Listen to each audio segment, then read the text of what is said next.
Hola amigos, bienvenidos una vez más a Big Tips. Bueno, en este video veremos cómo calcular y analizar tanto la primera como la segunda derivada de una función. Entonces lo primero que vamos a hacer lógicamente es calcular la primera derivada. Tendríamos f' de x es igual a 3x al cuadrado más 12x menos 96. Lo que sigue en este caso es encontrar los puntos críticos. Para eso factorizamos igualando a cero. Entonces el factor común acá es 3. Me va a quedar x al cuadrado más 4x menos 32. Muy bien, ahí podemos factorizar utilizando un trinomio, en este caso, y tendríamos x más y x menos.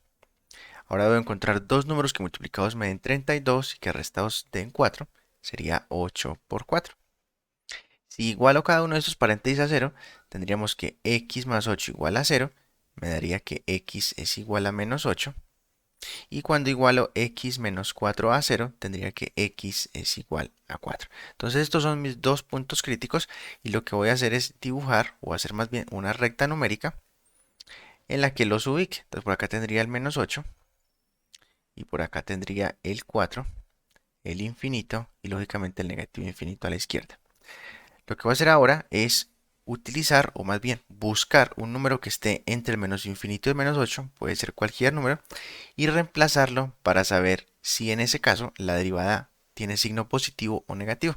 Entonces un número entre el menos infinito y el menos 8 puede ser menos 9 y lo vamos a reemplazar acá. Entonces el 3 tiene signo positivo. Si reemplazo menos 9 más 8 me da menos 1, eso es un signo negativo. Y menos 9 menos 4, eso es menos 13, que también es un signo negativo. El resultado de multiplicar estos tres signos, más por menos da menos y menos por menos da más, me da que la respuesta es positiva.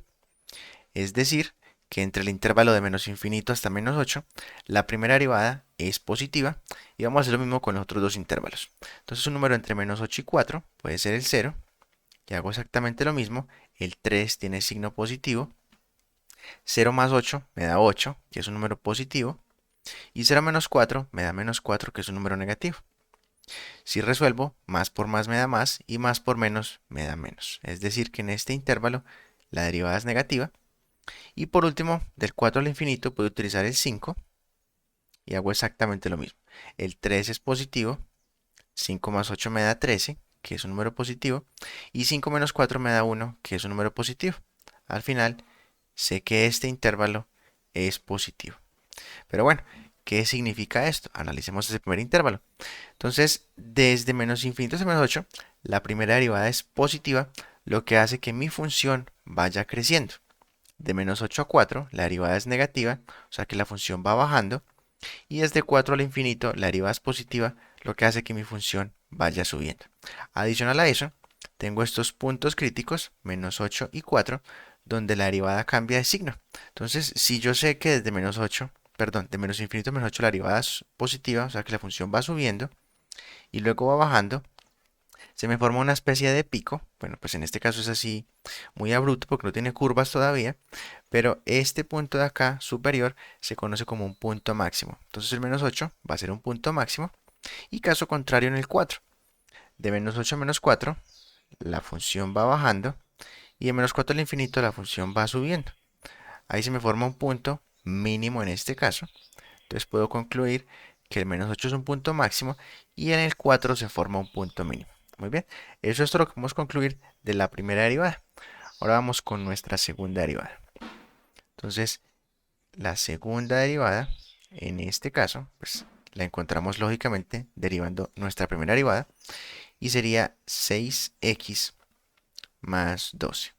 Recordemos que para encontrar los puntos críticos, igualamos a 0 y factorizamos. Entonces, entre el 6 y el 12 puedo sacar factor común que es 6 y me va a quedar x más 2. Si igualo este x más 2 a 0, obtendría que x es igual a menos 2 y ese sería mi punto crítico. Voy a hacer exactamente lo mismo, una recta numérica, coloco el infinito y coloco el negativo infinito. Y por acá ubico el negativo 2, que es mi punto crítico. Entonces hago lo mismo, como les digo, tomar un número que esté entre menos infinito y menos 2, que puede ser menos 3, Y al reemplazarlo, pues el 6 es positivo, colocamos signo positivo. Y menos 3 más 2 me da menos 1, que es negativo. Más por menos me da menos, es decir que la segunda derivada en este primer intervalo es negativa. Y un número entre menos 2 y el infinito puede ser el 0. Si reemplazo, nuevamente el 6 es positivo y 0 más 2 es positivo. Más por más me va a dar más, es decir que mi segunda derivada en este intervalo va a ser positiva. Recordemos que con la segunda derivada puedo determinar los intervalos donde las concavidades son hacia arriba o hacia abajo.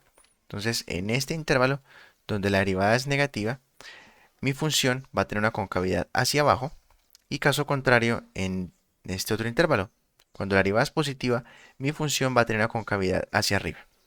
Y adicional, el menos 2, como las concavidades cambian, entonces se conocerá como un punto de inflexión. Voy a hacer una tercera recta numérica para combinar estas dos derivadas, o más bien todos estos puntos críticos. Entonces, en esta tercera recta numérica voy a ubicar todos los puntos críticos, lógicamente de menor a mayor. Entonces tendría el menos 8, el menos 2, el 4 y lógicamente los infinitos en los extremos. Vamos a colocar primero nuestros intervalos de crecimiento y decrecimiento. Entonces, de menos infinito hasta menos 8, tengo que la primera derivada es positiva, como les dije ahora, significa que la función va a subir. De menos 8 hasta el menos 4, la derivada es negativa, es decir que la función va bajando. Entonces, acá en este intervalo va bajando, y acá en este intervalo, para llegar hasta el 4, va a seguir bajando. Y del 4 hasta el infinito la derivada es positiva, es decir que la función sube. Ahí tengo entonces los intervalos de crecimiento y de decrecimiento. Ahora voy a ubicar las concavidades. Hasta el menos 2 tengo concavidad hacia abajo. Entonces acá tengo concavidad hacia abajo y acá también. Y del menos 2 al infinito tengo concavidad hacia arriba porque la derivada es positiva. Entonces colocamos concavidad hacia arriba y concavidad hacia arriba.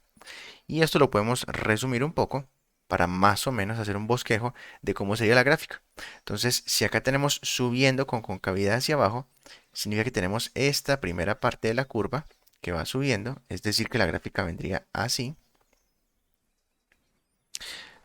Hagámoslo más bonito, así. Luego acá tengo concavidad hacia abajo y va bajando, es decir, es esta segunda mitad de la curva. Acá tengo que va bajando con concavidad hacia arriba, entonces es este pedazo que va bajando. Y acá tengo que va subiendo con concavidad hacia arriba, sería este pedazo de la curva. Si los uno, pues más o menos mi gráfica se vería de esta manera. Listo, teniendo en cuenta que este de acá es el menos 8, que como les dije forma un punto máximo. Este de acá va a ser el menos 2 en cuanto al eje de las X, que es un punto de inflexión porque cambia las concavidades.